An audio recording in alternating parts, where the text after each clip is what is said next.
and sells it, I guess, yeah, $10 million, confidentially then, and walks away. And then something happened in Washington, a congressional hearing, and that's when it got his attention that there's got to be more to it, because they lied to him during the depositions, totally lied. And so he calls us and we get involved. We join forces and we write General Motors and say, we're giving you $10 million back, you committed fraud subsequent to the happening, you defrauded us and the court. Here's your money, wipe it clean, we'll start over. They wouldn't take it. So we then filed suit in the same court in Georgia. And before I get to what happened later, I'm gonna mention this. We have a little scheduling conference, and the judge brings us all in, and she says that there will be this discovery dates, cutoff dates, trial date will be so and so. The defense gets up, they didn't understand what she'd said, trial date will be so and so. They said, well, Judge, we've got a motion to dismiss. And he didn't sit up there and argue for 30 minutes trying to get her to change her mind. She didn't change it. So we were heading to a trial. So we go back to Montgomery, our firm does. Early one Friday morning, I get a call from Delphi. You know what Delphi is? Supply company. Said, Mr. Beasley said, we'd like to come in and talk to you. He said, you joined us in the lawsuit against General Motors, and we probably had some information that might get your attention. I really didn't know how to take that, but nevertheless, I said, come on. So they bring engineers down, one lawyer and several engineers, and they come into our conference room, they have a big old box. They pull one document out, said, how about reading this document before we talk any further? I looked at it, 10 years back. They tell General Motors, you've got a problem with your design, and we don't like it. Response from General Motors, we didn't know at that time, we found out later. He said, does that get your attention? I said, well, it does. He said, would you like to have more? I said, I would. He said, will you let us out of the case? And I said, yes, I will. On one condition, the documents first. So then we get all the documents. Would you believe that General Motors had known for 10 solid years that they had serious problems with their ignition switch? Does that surprise anybody? The Rotary Club always gets surprised for some reason. We actually settled the original $10 million case for more, settled the Melton death case and fraud case for a lot. There's now an MDL. There are hundreds of lawsuits that have been, we had hundreds. There were hundreds more. They've all been settled with the exception of just a few in the MDL in New York. And would you be surprised to know that General Motors asked the federal judge in New York to put Lance Cooper off the MDL because he was biased. And so Lance gets off the MDL. Had not it been for Lance Cooper, and especially the Melton family, and I call them the heroes in that situation, because they took on a powerful company, not only made them pay for what they had done, but they exposed them. And settlements were all over the country, and there's a few cases left in the MDL in New York.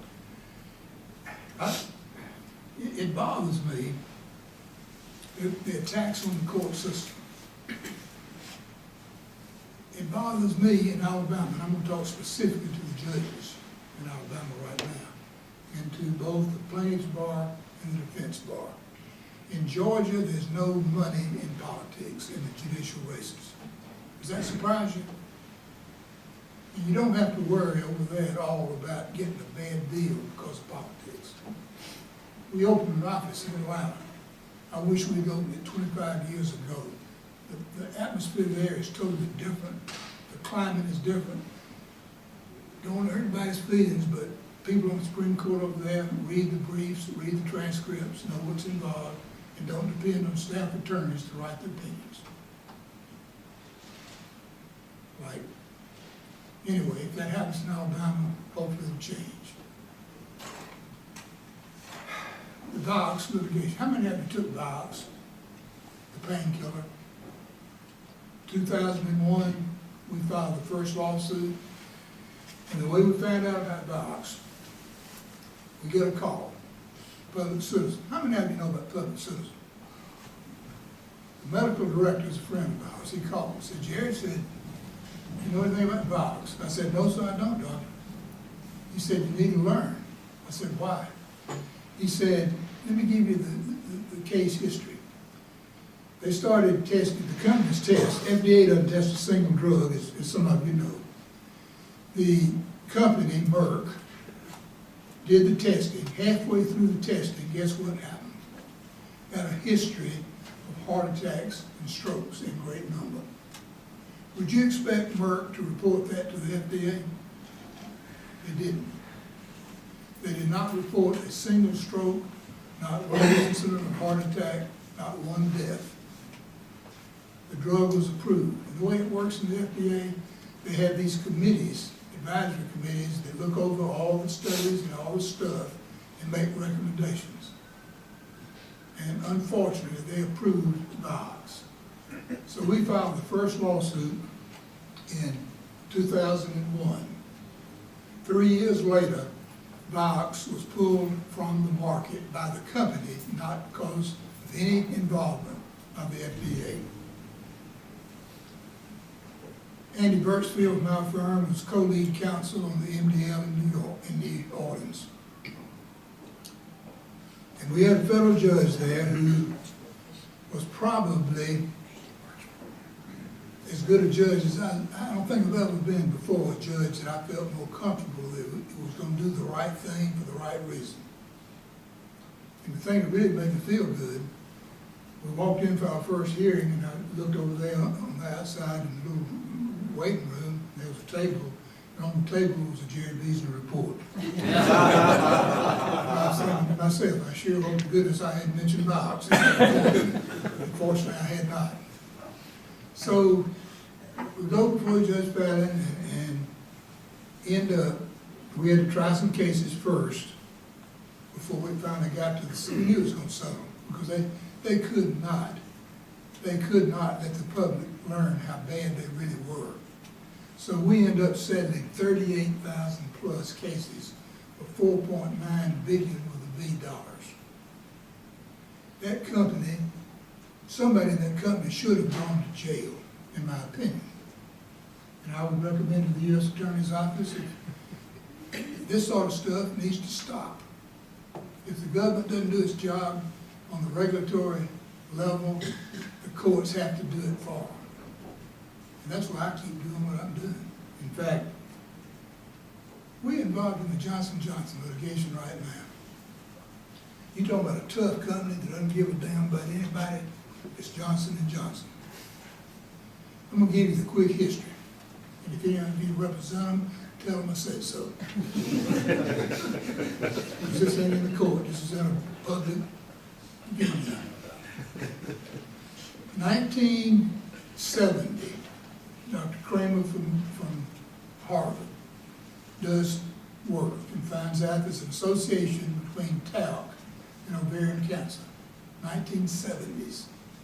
1980, the chief medical officer for the company writes the president, CEO of Johnson & Johnson. And I'm going to paraphrase, pretty much a quote, I'm going to paraphrase what he said. Kind of like what that other guy said to Wanda. Mr. President, unless we start telling the truth to the government and our customers, we're going to be in a mess. He says the studies so far are against us, showing a strong association between talc use, frequent and long duration talc use, and ovarian cancer. Said unless we start telling, and more to come, he said more studies to come. Says unless we start leveling with the government and the customers, we're gonna be looked at just like the cigarette folks, and you know how that will be. This was in 1980s. What do you think the mining company puts on the container when they ship it to Johnson & Johnson? Anybody know? On the label, it says, warn ultimate users, possibly carcinogenic. Did that get your attention? What do they do with it? Tear the label off and destroy it.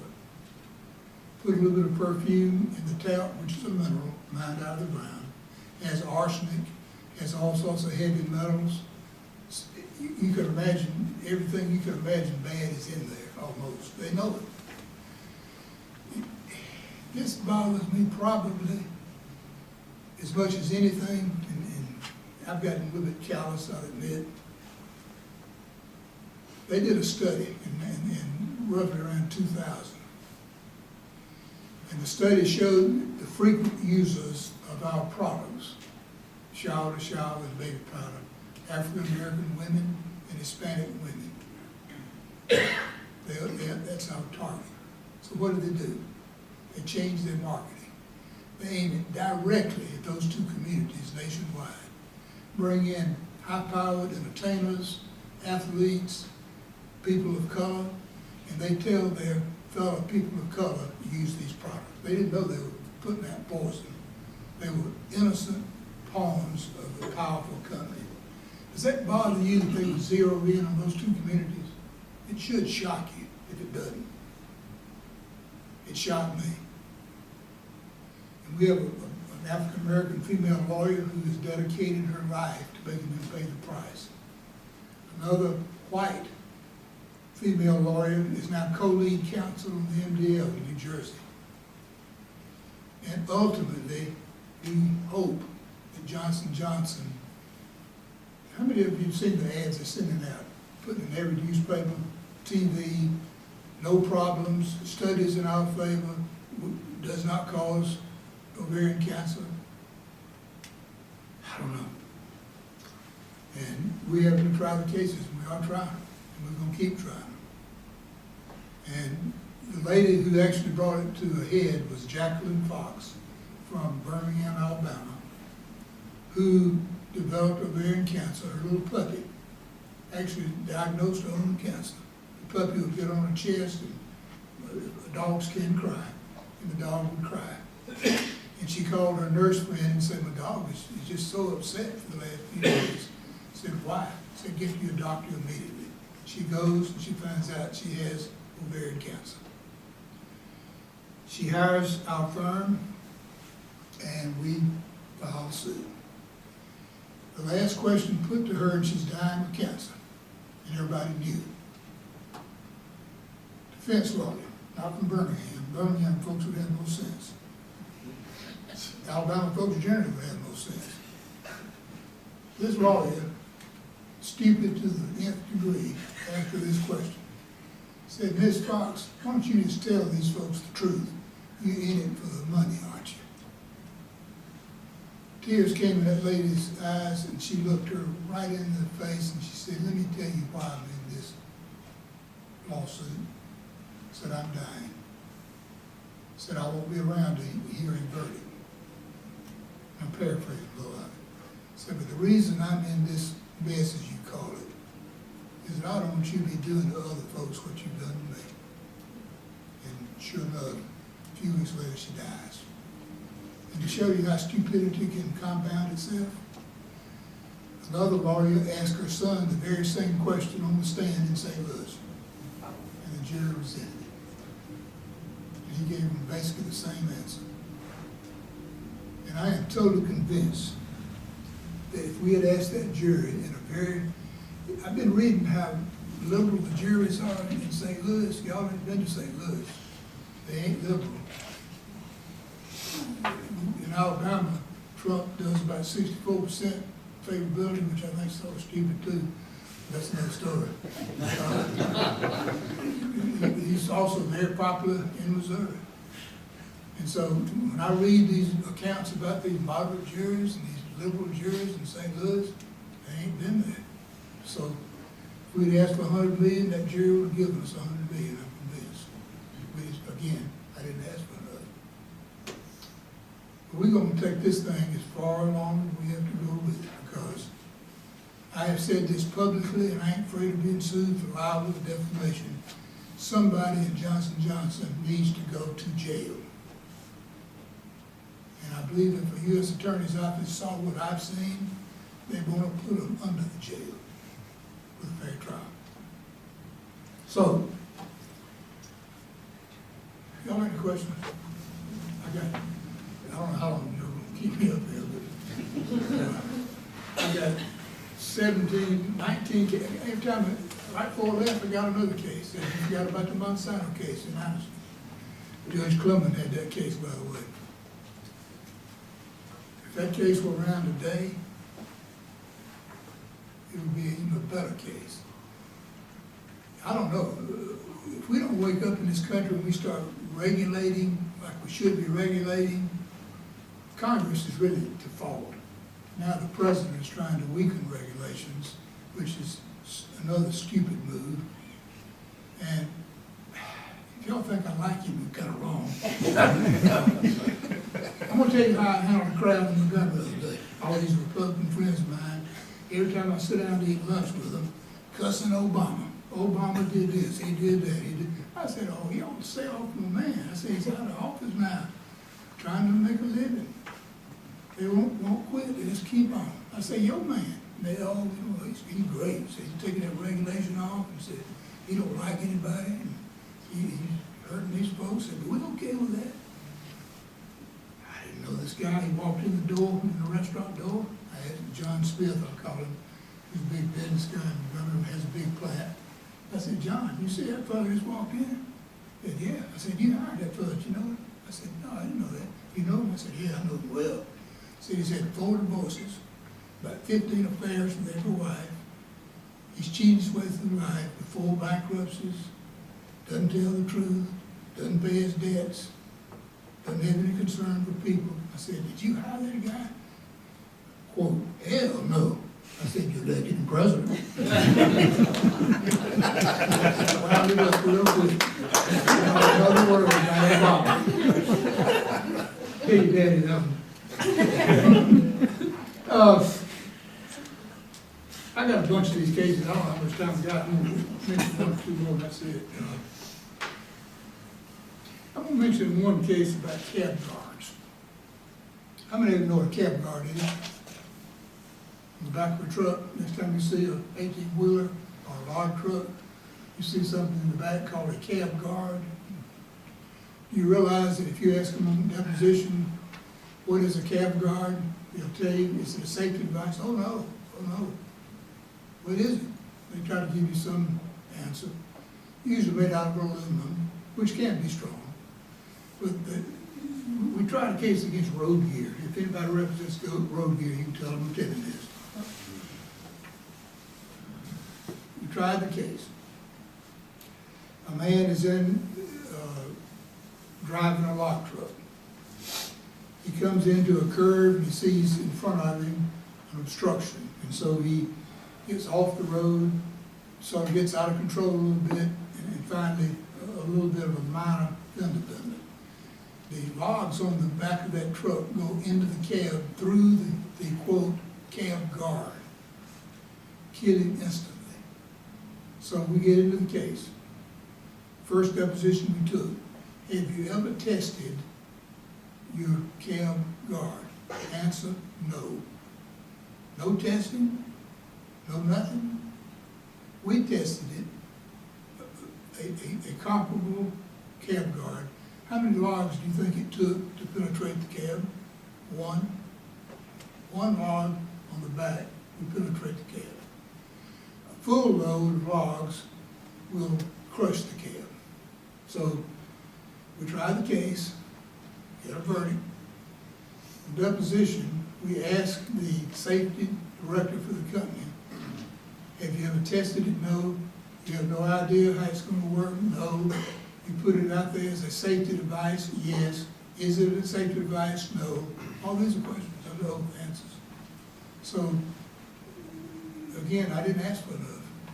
Jury was given what did we ask for.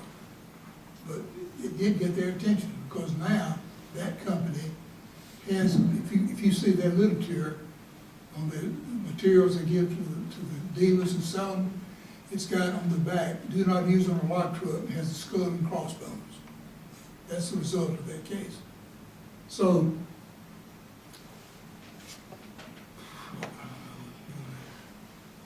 how many know what a bad boy buggy is? These off-road vehicles, a bad boy buggy.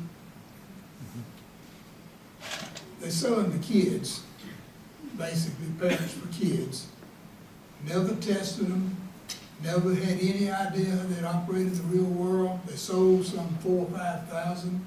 The company was called Bad Boy Buggy Enterprises Incorporated in Mississippi. No testing, no nothing, just sold them. Very popular. Parents were buying for the kids. It had a very serious problem. Like Toyota, it had a sudden acceleration problem. And the kids can be driving down a log road, let's say, and all of a sudden it accelerates at a high rate of speed and ends up turning over or crashing. We represented a family from Tuscaloosa. Their child had died as a result of this type incident. We found out they'd done no testing. Absolutely unbelievable that you put a product on the market without testing it. They were bought out by Tectron, and now they have pulled all of those vehicles through a recall off the market. And again, it took this lawsuit to really make it happen. We had a case against Sikorsky, the helicopter company, and we found out that they had a serious problem with their throttle and windscreen. 2 pilots were killed when one bird strike caused the vehicle to shut down and crash. We get into the litigation and found out, again, this company had not done adequate testing, and the results they had showed that they had the problem. So now, we actually settled these cases. We settled them all. And to the company's credit, they have now corrected that problem. It would have never, maybe it would have. It happened because of a family, the widow of one of the pilots who took him to trial in federal court for Judge Thompson in Montgomery. We're getting pretty close to it. You said get out of here. I said, anybody got any questions? I got more than I do. Thank you for your time. I have thousands of questions, so I'll just ask 2, Sure. if I may. The first is about the origin of the Beasley report and your readership. Yeah. It's an amazing resource, and I'd love to know how you got that up and running. And then the other is about, I'd love your input on the merits or pitfalls of climate change litigation. Well, anybody who doesn't believe you got a problem there is a walking idiot, in my opinion. I mean, they're frank. All you gotta do is just go and see what's happening in the world. The scientists say it's a problem. I believe it's a problem. I'm not a scientist, but I have to believe the scientific community. This ain't one for the politicians, folks. Anybody, again, if you study it, you will know we have a very serious problem. If we don't address it, your children and grandchildren are going to pay the price. It ain't going to bother me. I'll be gone. But it's happening. You're going to have sea coasts that are going to be desolated because of the rising oceans. Anyway, short answer there. First one, I had little enough sense to start this thing in-house, this report. Did it by letter, sort of a letter type thing. Well, I guess it was emails maybe then. And somebody, I think Method runs the show. If anybody, if y'all don't know Tom Method, Tom is our operations guy. He's the manager of the firm. He's the guy that put us in sections, which was a brilliant move, which I opposed. He's right, I'm wrong. Now, it was the best thing we ever did because everybody in that section develops expertise in a particular field. You got personal injury, products liability, mass torts, toxic torts, consumer fraud, and commercial litigation.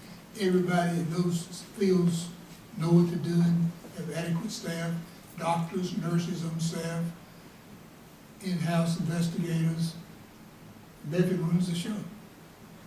He keeps me on contract. Can you believe that? He makes me sign a contract every year. I got him the other day in a public forum. We had our 40th anniversary, had hundreds of folks out there.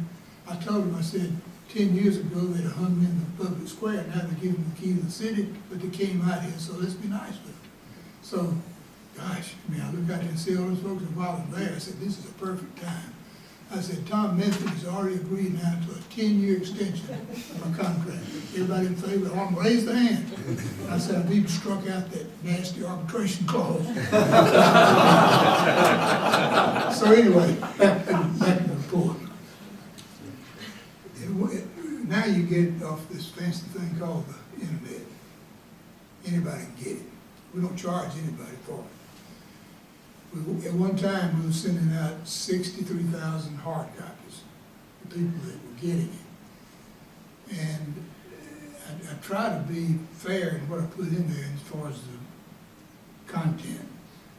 And it has to be accurate, obviously. And I got a lot of folks helping me on it. I write it, but I also have a lot of input. And first of all, it keeps me up to date and it keeps me something to do. Because occasionally I get bored. Going to St. Louis is getting a little bit old, spending 3 and 4 weeks out away from the family. So it's gotten to the point now that first of all, I always enjoy writing, enjoy doing it. And I'm hoping that folks get some good out of it. And we even get comments from the defense folks. They like it. And I admit, if I had to give any, a lot of you folks are young, just getting started, just looking at the group. If I had to give a young lawyer some advice, it would be this: get along with the other side. Fight them hard, be tough, be fair, be honorable. Don't try to take unfair advantage of them, because the worm can turn. And I believe our folks do it that way. I believe they do it. I think we do what we do the right way for the right reason. And when you get a good, I'm gonna give you an example. If I don't know, I remember you know a guy named Sam Franklin. I'm so glad he's not a plaintiff's lawyer. Because if he was, you wouldn't be having Jere Beasley up here. You'd have Sam Franklin. Sam is, if I had to give a defense lawyer a pattern to follow, I'd say follow Sam Franklin, because he does it the right way, for the right reason, tough adversary, and if you win your case against him, it's because you should have. He ain't gonna give you an inch. I would say that's the way it ought to be on both sides, and it's not always that way. And I would encourage, and I know we've got a judge here, I'm gonna apologize for saying this, but I'm hoping somebody on that court will start reading these transcripts on the Supreme Court. They don't read them, folks, and that bothers me. Because I read the transcripts, and I read some of the opinions, like it's from another world, sometimes. And it's gonna get better, because we're gonna be like Georgia. We're gonna get money out of politics, politically speaking, judicially speaking. Anyway. Can't do much more, but I enjoyed it. Thank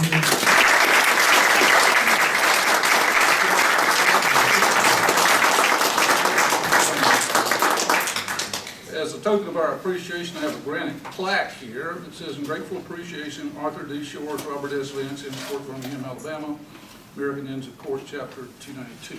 Thank you so much. I would ask you one other thing. Sure. I want you to do a drawing for this special Inn of Court notebook. Those of you that haven't seen this, you're